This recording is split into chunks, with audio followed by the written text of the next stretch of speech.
So we also know, following on from Annabella's talk a couple of moments ago, we also know that the transition into third level is often challenging and comes with lots of questions and comes with lots of queries.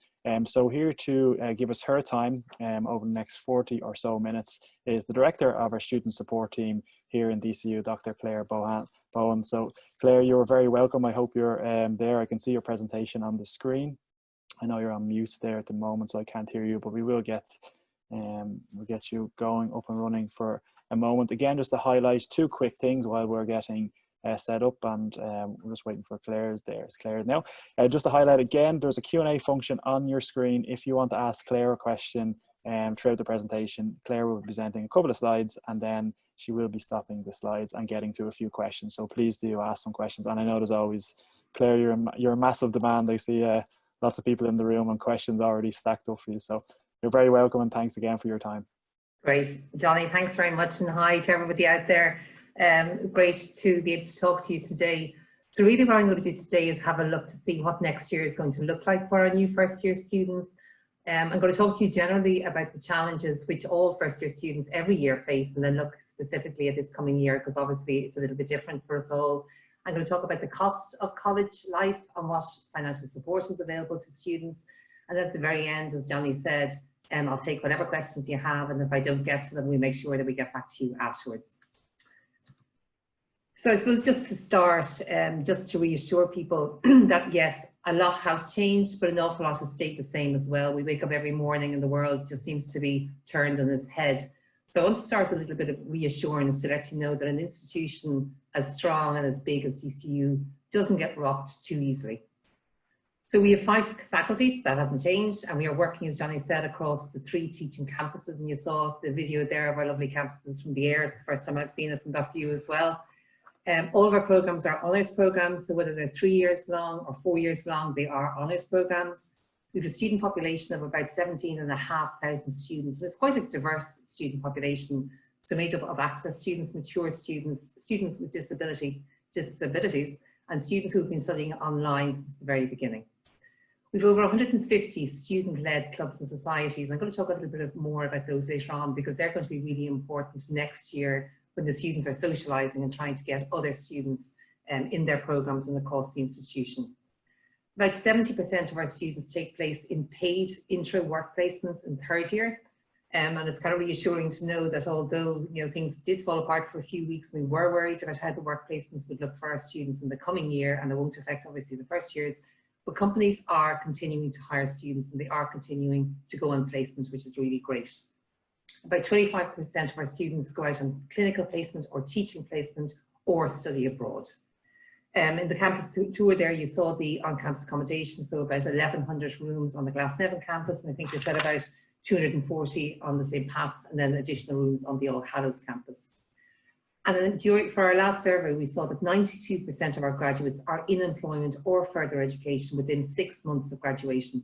So they're the facts, and they haven't changed, and they won't change despite the scenario next year. There's a picture of our 3 campuses. We have 3 teaching campuses, Glasnevin, All Hallows and St. Patrick's, all within walking distance of each other. Okay, so I'm just going to start at the beginning. And some of these things you may have heard in the media over the last few weeks, because we're really trying to get the message out that we know what we're doing, and there will be a really good learning experience for our students next year. So just to start, you might have heard about this hybrid teaching model that we're offering.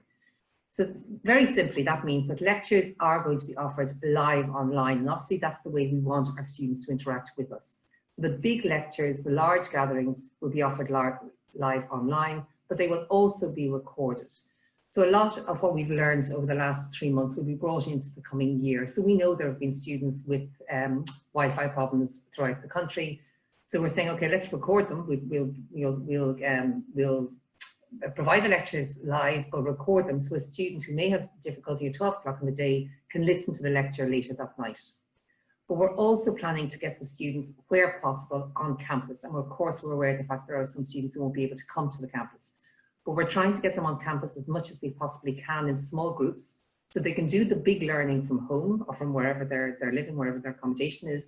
But then they come together on campus for small group face-to-face tutorials and group work, because obviously that's really important as part of the learning experience. All of our campuses will be open. So they're currently closed. Slowly but surely, staff are coming back on campus, and we're working out the office set up, but our teaching campuses will be open from September. So those 3 campuses that I showed you. So that means that students can come into the libraries and use them. They can use the group study spaces. They can eat in the canteens. They can use the gym. They can go into the student centre and socialise, and they can use the social spaces. I think one of the huge advantages of having 3 campuses is the fact that we have loads and loads of outdoor space as well as indoor space. So we're looking at all our social spaces to see how can we maximise what we have to make sure that we can let as many students as possible onto the campus, really become part of it and feel that they're students and feel that this is different from the school experience.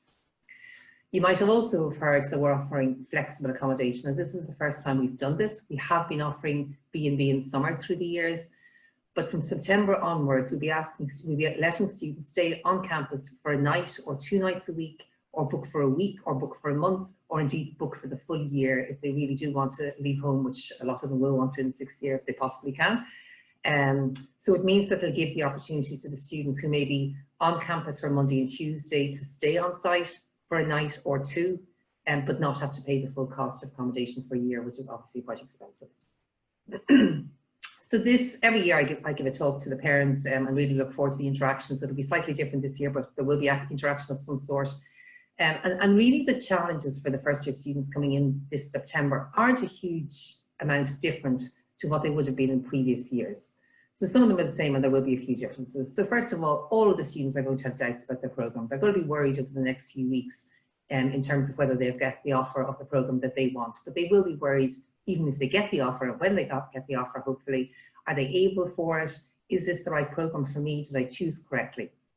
They'll definitely be worried with the new learning environment. So they've come from a really structured school environment where they're working with, I don't know, 30 odd students in the classroom. And suddenly they're mixed up into different groups. They're working with different students, very diverse backgrounds across the institution. And it's quite unstructured compared to the school environment. And they do have to learn to manage their own time, to get up in the morning and go to that class, to come down and go into the group studies. So that freedom can be challenging for first year students. The pressure of deadlines, exams and group work is going to be there. A semester traditionally is 12 weeks long in DCU. This year for semester 1 is going to be 10 weeks. So there will be that pressure of come week 5 and 6, there'll be assignments to be submitted, and they're going to worry about whether or not they can keep on top of all these assignments coming in on top of them at different times. Loneliness is always an issue. Will I make new friends? Will I settle in? Will I be able to cope with this 3rd level environment? And then the balancing, and it might be a little bit different this year, but really that balancing the study, the social life and the part-time work. And all going well, there will be a social life and there will be part-time work, although it might take a few weeks before that settles down. And of course, the financial pressure of the university. This year, there will definitely be the added concern and challenge for students of the isolation. So how are they going to get to know each other? How are they going to get to know other students? And that will be something that we'll be looking at very carefully.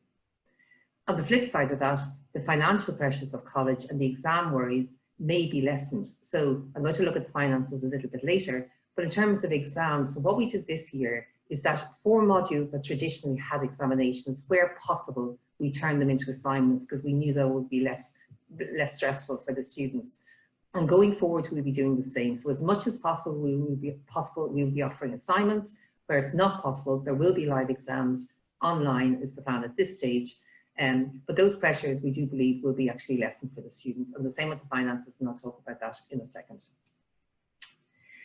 Every year, we speak to students who withdraw for one reason or the other from their programs to find out what was wrong, why didn't they complete their first year. So international research will tell us that anything up to 15% of first year students will not complete first year. In Ireland, the average is about 11%, DCUs between 8 and 9, so it's quite healthy, but every student we lose is a student too many. And the 3 choices that are the 3 reasons for non-completion of first year that have come up year on year for the last time in the job, I'm working in this job for about 13 years, and really year on year for the last 13 years, we've heard the same thing. The 3 reasons that they don't complete is number one that they've chosen the wrong program, number 2 that they haven't settled in and made new friends and they feel isolated, and number 3, the financial pressures. The first 5 weeks are key. So again, all the stats, all the research will tell us if the students can complete 5 weeks, if they settle within 5 weeks, they have a massive chance of completing their year and then going on to complete their program.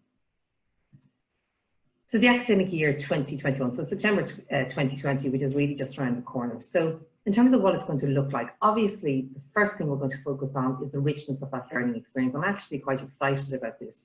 The one thing that we don't like, but a lot of us don't like about college, is anything where there are mass gatherings, so large lecture halls where you can't get real interaction with students. Students hate coming into campus in September, or at least fear coming into campus in September, where they're going to meet 3,500 new first-year students, and they're terrified, they don't know anybody. So the first thing we're going to do is going to focus on the learning experience. That's a given. The large lectures are going to happen online, but the small group learning, which is where the real learning and the real engagement and the real interaction takes place, they're going to happen on campus in small groups. We're going to focus on making sure that students get to know each other, both online initially and in person. And again, over the years, students have told us that before they ever set foot on the campus, they know who their friends are. They've got to know people via WhatsApp groups. So all of our programs, which have a specific WhatsApp group, Twitter feed, whatever, that they're getting to know their business studies students already in the group of 200. So they've got a few people they're interacting with before they ever come to the campus. So we're going to facilitate that even more this year. We're going to be focusing on providing club and society activity. The GCU is very well known for all the club and society activity that takes place, largely outside of the times when I'm there on the campus working from 9 till whatever time. And they've been incredibly innovative and creative since we closed down in March. So the clubs and societies are actively looking at ways to see how can they continue with their activity and make sure that students join up, get to know each other, and then can physically take part in these activities. So clubs are largely regulated by national bodies and therefore are following their guidelines, but the societies themselves have been doing amazing things over the last few weeks and are coming back to us with ideas. So they're coming up with the ideas for continuing with the activities. We're providing the infrastructure and the resources. Academic support is going to be really important. So we've got an academic writing centre, we have a maths learning centre that will continue, and we continue to focus on that. And we're going to try and open up the campuses as much as possible. So where possible and where safe, we will be letting the students on campus, we will let them feel that they're part of the university environment and making sure that they can use the facilities. Student well-being is obviously something that's been discussed a lot over the last few weeks and months, that isolation, that being at home, which is so unnatural for young people. And we're going to make sure that we've an awful lot of mental health resources put in place. We've already developed them more over the last few weeks. All of our resources have been available online, and all of our student services have been available online live over the last few weeks, including counselling, and I'll talk about that in a second. And then we will be focusing on developing small group contact for academic and social engagement. So Annabella already talked a little bit about this in terms of what's available for the students from the time they accept their offer in August. So the offers, as far as we know at the moment, are going out in mid-August. Obviously, we'll be waiting to hear if that is confirmed, but we're working to a deadline of mid-August. And immediately the programme of transition and engagement will begin. So the Discover GCU programme that Annabella just mentioned looks at things like, well, what's different about learning at university? We'll walk around the campuses and introduce students to the various campuses. We'll help them understand this new learning environment and the academic structures of their specific programs. We'll introduce them to the new IT systems, so the virtual learning environment, which will be really important for them, the Google Suite, which they'll need, so that they're able to interact quite competently by the time the lectures start on October 5th. Within the programme as well, we help them to develop advanced study and learning skills, and we help them understand what the club and society structures are about, how they join, and how they make friends within those clubs and societies. We're currently also working on a learning to learn online module. So yes, students have interacted with some online learning material over the last few weeks since they left school, but really the online environment at university is completely different, and DCU has been doing this for over 20 years. So a whole new module will explain to them technically how they work online, but also psychologically what's different about interacting with materials online. All of our online programs, this is really important to know, will be facilitated and supported by staff in the background. So we won't be just throwing up PowerPoint presentations or throwing up online resources. We will be there through live chats, at the end of an email, at the end of our phone, sitting in our offices, making sure that the students are supported all the way. We're also developing a full programme from September right through to May a full program of personal and professional development. So we're saying to ourselves, okay, how can we use this really well? If we structure a program of support for the students and development for the students through the year, they can really capitalize on the learning then for the rest of their program. And then obviously the full social program, and we're very much relying on the students for this. So our clubs and societies leaders, our student union sabbaticals, our class reps are working with us to make sure that there's a full social program for the students. And they've come up with some really, really good ideas, including trying to get students within counties throughout the country linking up with each other. So linking up in Dublin is relatively easy, but how about the students who are down in Galway and over in Limerick or up in Donegal, who aren't around the corner from the campus and aren't able to pop in every now and again? So we're saying, okay, how can we make sure that those students living within the county can actually meet each other as DCU students and begin to realise they're part of a much bigger picture, and they're not sitting at home on their own, feeling isolated. So student support and development will be no surprise to anybody. As the title says, our role is to support the students through their degree programme for the 3 or 4 years of the degree programme, and to make sure that every individual student is able to develop to their full potential. It's as simple as that. And everything we do focuses on that. So I'm not going to go into all the supports, there's tons of information online, but just to give you an idea of the types of support that are available. And what's really important to know is these have continued, these haven't stopped. They've actually become more available to the students since we stopped in March, because we're constantly at the end of an email, we're at the end of a Zoom call, we're at the end of a Google Hangout, and students are interacting with us. So general advice, there's a one-stop shop for general advice. If the student has any question about anything, they can come to the Student Advice Centre or mail or ring the Student Advice Centre, and we'll either answer the question, explain the answer to their questions, or pass them on to the right person. We've academic skills support, so again, workshops, one-to-one support. So that could be anything from note-taking, presentation skills. We've a writing support centre, actually 2 of them, one on the St. Patrick's campus, one on the Glasnevin campus, and again, they went online recently. We offer programme guidance, so a student comes in, they're doing one programme, they're not altogether happy with it or feel that it mightn't be the right one for them. So we'll sit with them and work through it and see where it might or might not bring them. We've a financial assistance office, so we've quite a sizable student assistance fund, which is provided through the European Social Fund. And so students can apply, as soon as they become students of DCU, can apply for financial assistance. We offer careers guidance from first year right through to 4th year. Counselling, as I said, went online. So initially we were a bit concerned whether all of these supports would be, whether they would work online or not. But again, despite an initial concern, the students very quickly realised, okay, they're here, they're actually working, they haven't just closed shop and disappeared off, and have been taking part in online counselling. We have a nurse and GP service. So across the country, the doctors are now looking at video conferencing and diagnosing where possible through video. And so we set that up and we're ready to go for September. We do needs assessments with students with disabilities or access students who may need particular supports. And we have a dedicated mature student office. So as I said earlier, we haven't had to discontinue any of our supports, which is really great since we closed up in March. Okay, so a quick look now at the cost of university, and in a way we're heading into the unknown because this year will be different, there's no question in terms of what it would actually cost to be a student.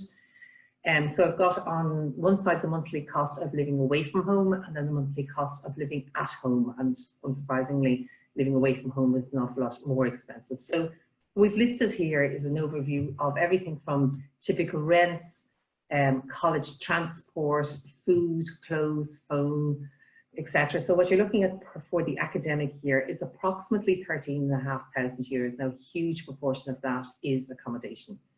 And that was based on last year's figures. This coming year, question mark, do the students need to live in accommodation away from home? All the students in the country will be saying yes. All the parents in the country will be saying possibly not. But we're looking at about 13,500 euros. Living at home then is obviously far cheaper, so we're looking at about 6,000. Again, all of this may change in the coming year, so there may not be the transport costs, there may not be the social costs. They probably won't be printing, because we're doing a lot of our teaching and learning online. So whether or not they need that, what they will need, and maybe just to emphasise it at this point, is a laptop. They will need a laptop to be able to really interact. Working on the phone is going to be very difficult for them. iPads might work. But again, that's a personal choice. And I know the question was asked about a good or a bad laptop. I suppose cost-wise, you should get a really decent laptop for about €600. And typically through the summer months, all of the big stores will be offering deals for students going back to college. And I think this year more so than ever. So just keep an eye out, because whichever college they go to, they're going to need a laptop. So keep an eye out to see, well, what good deals are out there, and what might you be able to buy for them. We do have a Student Financial Assistance Fund, which I mentioned earlier on, very often used for students who suddenly come into financial difficulty. Some unexpected expense comes up, childcare can be covered or partially covered through it, and obviously medical expenses, which come out of nowhere, can be subsidised through the financial assistance. When the students come in, we'll be sending out emails and making sure that they're aware of this fund and that they know how to apply again. It was always an online application, and that will continue in the coming year. So in terms of what you can do, so as a parent, a guardian, indeed a friend, a neighbour, anybody who's supporting a student going to college for the first time, and if you've already had somebody in the house going, you'll have some insight into it already. So this may be of most benefit to those who are sending their first child to college. So I mentioned earlier on that 5-week period, which is crucial. So really within 5 weeks, and if that goes really quickly, but within 5 weeks, the students should have settled and be happy in the programme and know that is the programme they want to continue with. There is a financial implication if a student continues through the year and decides then they want to either change programme or drop out of college, and there will be financial implications for future years of fees, and I can go into that in more detail by email if anybody needs it, or if there's a question later on. You should talk to the student about the programme. So if they don't know what's going on, if they aren't able to say what they like or don't like, or what modules are interesting or what not so interesting, you would begin to think, okay, well, where is the engagement with the material and with the subject matter during those 5 weeks? They're teenagers, so they won't want you waiting at the door for them to come home and ask a million and one questions about exactly what's happening on the campus or exactly what's happening in the classroom. But you do need to be there. So we would rely strongly on that support network at home. So just keep a distance, as you would do anyway naturally, but be there and talk to them when they feel like they want to talk and they may be confused about something or worried about their programme or worried about the time pressure or whatever. So just be there, but keep that distance. Try and find out a little bit about friends. So again, get a sense of, have they met new people? Is there anybody in the school who's with them in the programme or on the campus? And again, that feeling, that sense of engagement and belonging to the institution is really important. And really importantly, look online. So DCU has a huge amount of information online. So just go in, browse the website, see what sports are available, see what the academic structures of programs look like, and inform yourself so you're able to have those conversations and ask the correct questions. And just to remind them, in the university, in DCU, we have a personal tutor system. So every student should get a personal tutor or a yearhead, who they can go to if they have any questions or concerns. Lecturers are incredibly approachable, as are the chairpersons. So again, make sure that they go up, they send an email, they pick up the phone, they go into the office when they're open, and talk to the lecturers directly or talk to the staff directly. Be aware of the student support services. Again, if students reach out to us early, we can do a multitude of things to help them get back on track or help them change program potentially if needs be. But remember, they're there, and again, all of them publicly accessible, and you can see what's there. And maybe again, inform yourselves about the possibility of transferring, deferring, withdrawing if needs be. So again, you're aware and can have those conversations and help them move in the right direction, and then hook up with us to get the further details. Just to let you know, we do have a page for parents and guardians. So the website is there. It's dcu.ie/students/parents-guardians. But if you just go into the DC website and look for parents, it will come up. A lot of information in there, including deadlines, information about fees, information about the student support services. So it's worth having a little browse just to see what's available in the university in case it's required. And just to finish off nearly, just to make sure that it's clear, we really can, DCU is incredibly flexible. We do what we can to help the students settle down, enjoy their programme, go in the right direction in terms of their careers, and potentially transfer programme if, and obviously there are conditions around that, but if possible, potentially defer the year if they decide it's not for them and they just need some time out and take that famous gap year, or potentially withdraw and reapply back through the CDO for another programme. but they need to get in touch with us early. So we will, as much as possible, be keeping an eye on the students, but obviously we have about 3,700 new first year students. They can get lost in that large group, but make sure to tell them to send the email to us if they're having difficulties. And we'll discuss deadlines with them. So those first 5 weeks again are crucial, and any financial consequences of any choices that they may make. Okay, Johnny, I'm good to go with questions. We are good to go, and there is a couple of questions there. As always, thank you, Rich, for the information, and just, I guess, shows the 3 decades of the digital experience that we have, because we do know that plenty of students have queries and questions. So speaking of queries and questions, Claire, there is a Q&A, so you can see this yourself as well, but there's a Q&A tab at the bottom, I think, of your screen. But there is a couple of questions actually just around the same area, which you may be able to speak a little bit more about. There is some queries around commuting to DCU and just in general settling in if you're traveling up and down to college. Would you have any comments around that? I think there was 3 questions on that as well. Okay, so commuting to and from, it's a personal choice. I mean, look, optimally, yeah, absolutely, optimally, it's for a student to really become a student and be able to engage fully with university life, to be able to live in the campus is a real luxury. There's no question about that. Having that, an awful lot of students are going to be commuting. So there's going to be a certain amount of social engagement on the campus. There'll be a lot off the campus. So a lot of what happens within clubs and societies never happens on the campus. They're often in the mountains, or they're canoeing or kayaking, whatever it might be. So I wouldn't be too worried. I think if there's an option and it's not going to put people under serious financial pressure, I would look to go on to on-campus accommodation or nearby accommodation. If it's not possible, it is not the end of the world, and I wouldn't be worrying about it. Sure. There's a couple more in there, and I don't want to throw a question at you maybe that you maybe are not comfortable answering right now. So can you see the Q&A tab? Yeah. So I'll start with the first one. Yeah. Sorry. Yeah, sure.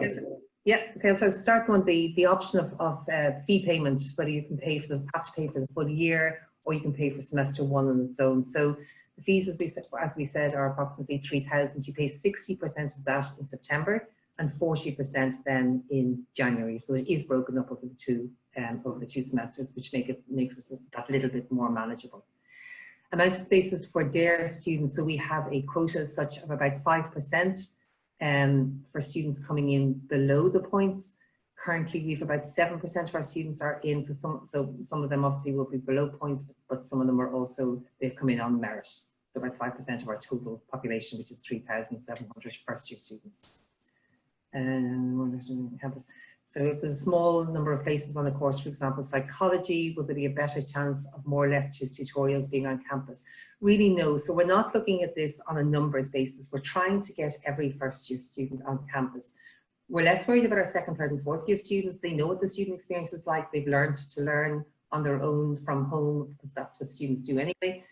But we are really eager to get our first years on campus. So it's not program based. It's very much, our starting point is that all first year students will have some time on campus, and we're working to that. Obviously there'll be space restrictions, and we're going through all our classes at the moment to see how many we can get into the classes.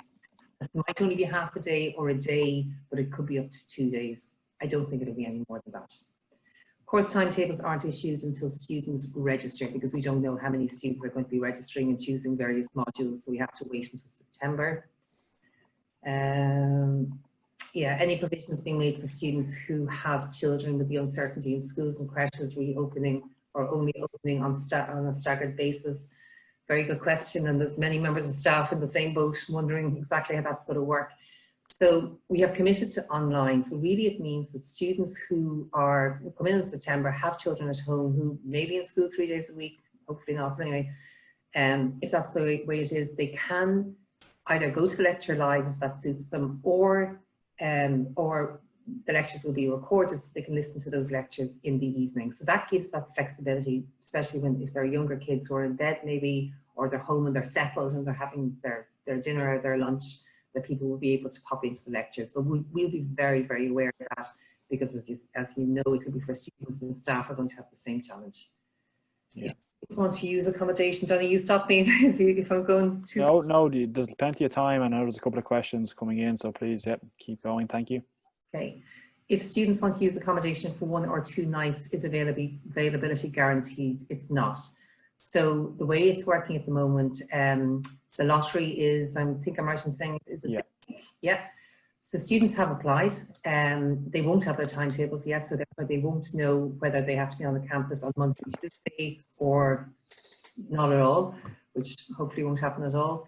So I think by the time the course structures have been worked out and students have been made aware of how often they need to be on campus, then they'll be contacted again and they'll be told, okay, our students can tell us, right, I only want a Monday night, or I only want a Tuesday night, or whatever it is.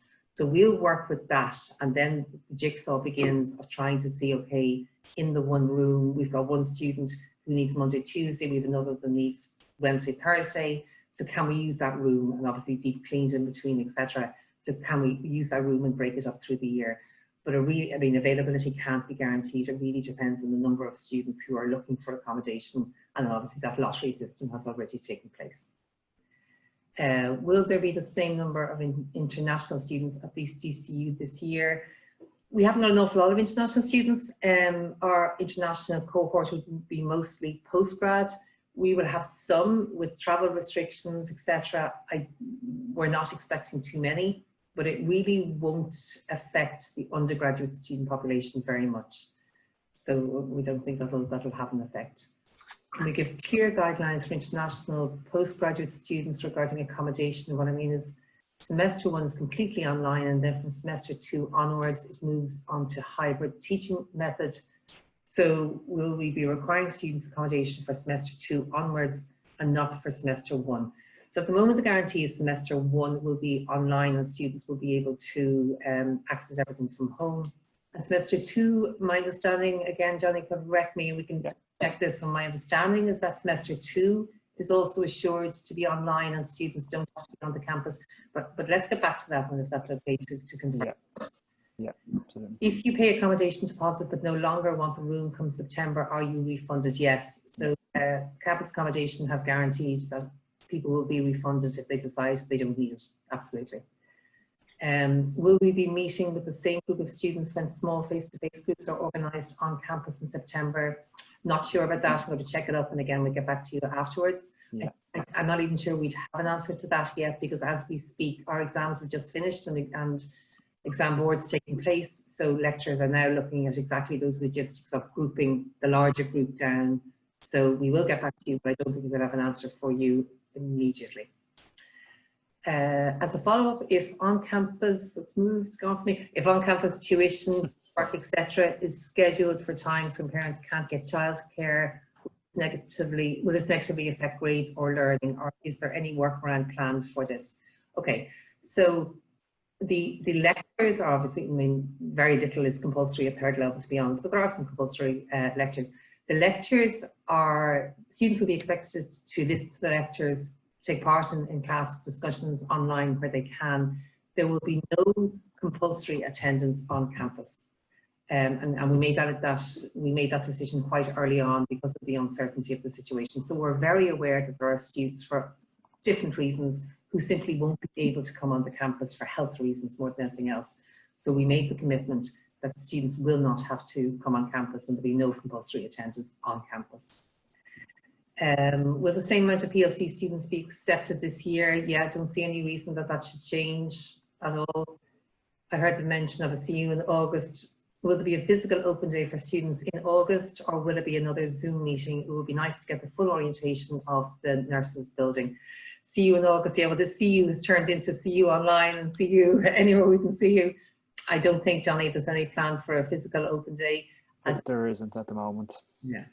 As Annabella mentioned with orientation, so what we're going to do is engage with students as soon as you get your offer, so that we can start with answering those questions, providing more clarity, orientating you to the university.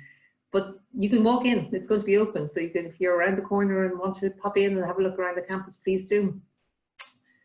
How much is the student accommodation per night? Okay, so that hasn't been released yet, we're waiting to hear. And I think it's that fun of trying to work out what's the price that has to be paid that's fair to students, but that covers the cost of that deep cleaning, which obviously has to happen to make sure it's safe for you. If you choose semester 2 in September, if you choose semester 2 in September, but the course happens to be online and you've paid for semester 2, will you be refunded? Can you choose between semester 1 and 2? Is that accommodation, is it? I wonder, is that accommodation? Okay, so that must be accommodation. Yeah, accommodation have basically said that if we have changed the model, or, you know, I mean, as of now, people have booked accommodation or put their name in for accommodation and they don't know whether they will need it at all. So they have said they will refund deposits, they will not ask any student, or they will make sure that no student loses money. So on that premise, it'll be the same. If we decide to go, or if we have to go online for the full year and everything shuts down again, and we're hoping to goodness that won't happen, you will not lose money. That's been a guarantee from the beginning. Are there part-time work opportunities on campus? There are some. So there are things like student ambassadors, there's obviously the Helix, there's the Londis. How much part-time work is going to be available on the campus, I wouldn't be sure. So obviously that whole area of part-time work is problematic at the moment for our students. So there isn't a huge amount, but there is some. Is the non-compulsory attendance applicable to placements? How would that work for nursing students? Again, great question. Placements are compulsory, so that's, you know, the nursing board wants our student nurses, as we want our student nurses in the hospitals and doing their placements, because obviously a theoretical nurse is not much good to any of us. So again, they have been going ahead. What the clinical and teaching placements are going to look like in the new year is in a way out of our hands, but we are planning that there will be full placements as per normal. Given the reduction of spaces on public transport, can you please organise to put aside some accommodation for students for 1 or 2 nights to attend practical classes who need to travel over 100k? Okay, I'll note it. Johnny, we can keep a note there somewhere of that. Absolutely, yeah. I see the person who asked the question as well. Yeah, good question. I'll certainly pass it on. There is a couple more minutes left, and they're all great questions. And thanks again, Claire. There's a couple more questions left. If anyone does feel they have a question they'd like to ask us, there is 1 or 2 as well that might need a little bit more detail. And again, we can get back, and we will get back to everybody as well. So just to note that as well. So I think we have 3 or 4 minutes if anyone else wants to come in and ask a question.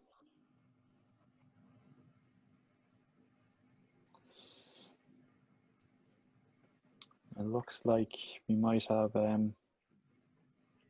how do you apply for the European Social Fund? So the Student Assistance Fund, as soon as students register and have started in the university, the fund will open. So it normally opens. We get confirmation in September of how much we're getting from the European Social Fund. And once we know how much, what the fund is, we send out an email to all of the students with a link to the application form so they can apply online. So it opens it'll be end of September, early October before we are able to send out that email, because obviously the amount we have to play with as such and distribute to students depends on how much we get in September. I think we just have another minute or so. So if you do have any last minute questions, please just pop them in. Again, your time is much appreciated, Claire. And don't forget as well, there is a student help email over my shoulder here as well. If you think of something and Claire's gone off the line, we are happy to help you out as well. My colleague Margaret is standing by. So I think, is there anything else that's going to Yeah, just more there. Yep. What's an online exam like? And probably should be asking the students that. We had surprisingly few difficulties this year. I mean, like, we did try and go for the assessments. We know that's not as nerve-wracking. You know, will my Wi-Fi go? Will I lose half my assignment or my exam halfway through it? But it worked surprisingly well. So we put together an exam support centre, which was staffed by nearly 20 staff, and then queries were triaged out of students with IT problems. They went straight to the IT hub, or the IT department, and all our queries were answered within 20 minutes. And if there were issues, lecturers took that on board when they were correcting the exam. So they worked surprisingly well. We don't want to do all the online exams, but at the moment, January, we've been told will be online. But again, surprisingly few problems. Will there be less deferrals allowed in September? No talk about that at the moment. And that question has come up, Johnny. I'll just answer it really briefly. I know we're under time. Yeah, you're okay. Not deferral would be a good idea. I personally think absolutely not. I think this year, it's going to be an interesting year because the focus has never been so firmly on the student. So we're all saying, okay, this is tough. Students have been through a really tough few weeks and will be through another tough few weeks. They've missed out on that kind of that ending phase to their school.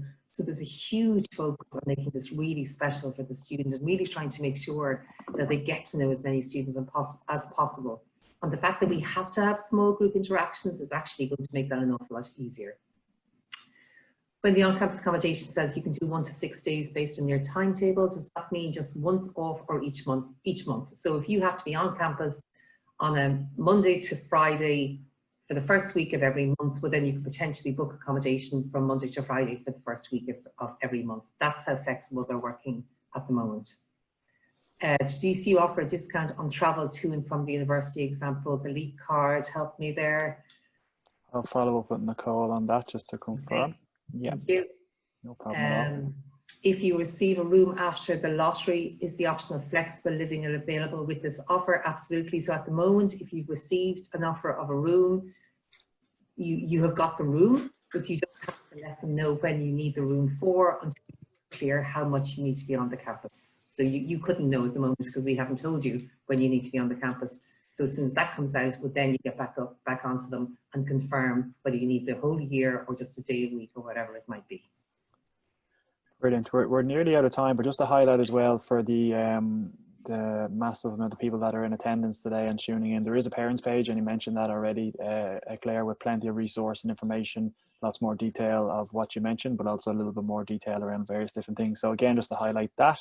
And then lastly, before I say thank you to Claire, again, just to remind people that there is the dcu.ie/CAO hub page, and on there you will find lots more resources about courses, about FAQs from our registry department, and much more besides. So it's just to highlight some other resources that are available to you.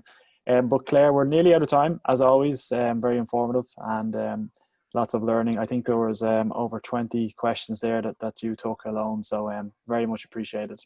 Not at all. And anything we haven't answered, we'll get back after this. Yeah, absolutely. Thank you very much. Good luck, everybody. Thanks, Claire. Thanks, Johnny. Take care. Bye. No problem.